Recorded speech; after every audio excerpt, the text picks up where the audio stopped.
Saturday, June 2nd, 1990 started like most other June mornings with a temperature in the lower 70s, a bit humid and overcast.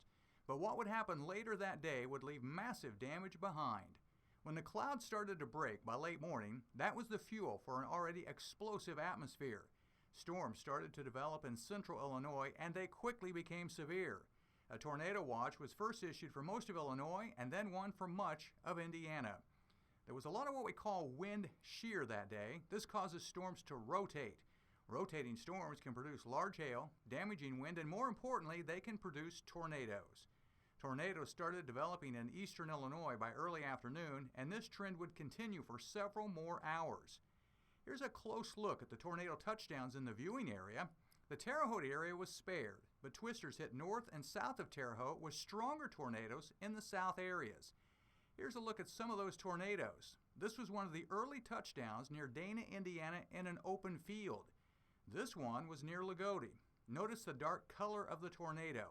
The color of the tornado does not determine the power of the tornado, but is determined by the way the sun is hitting the storm and what the storm is moving over.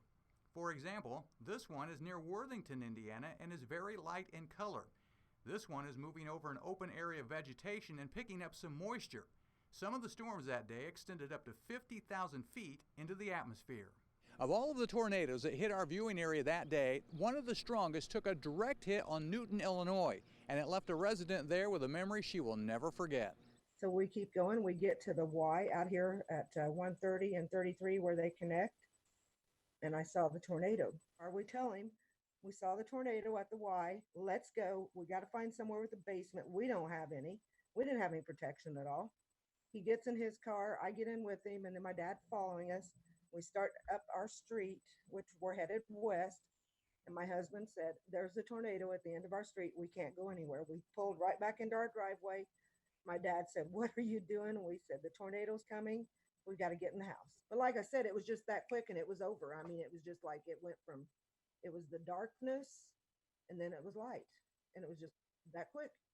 A little rare to see in this area, the Newton tornado is what we call a multiple vortex tornado. You can see little tornadoes inside making the larger tornadoes. These tend to be larger, do more damage, and last longer. It was rated an F4 out of a 5 scale. There were no deaths even with all of the damage. Now this tornado was seen between Monroe City and Petersburg, Indiana. It would go on to be the deadliest tornado of the day.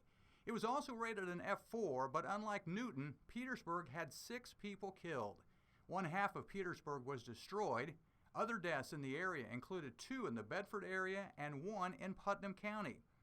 Total damage from the outbreak in 3 states was 313 homes destroyed, with 238 of those in Indiana. There were 892 homes damaged and 670 of those in Indiana. That's 75% of the damage from the entire outbreak happening in the state of Indiana. In total, there were 65 tornadoes in the outbreak, with Indiana seeing 37, which is a record for a one-day total. There were 7 F4 tornadoes, and the outbreak left 9 dead, 6 in Petersburg.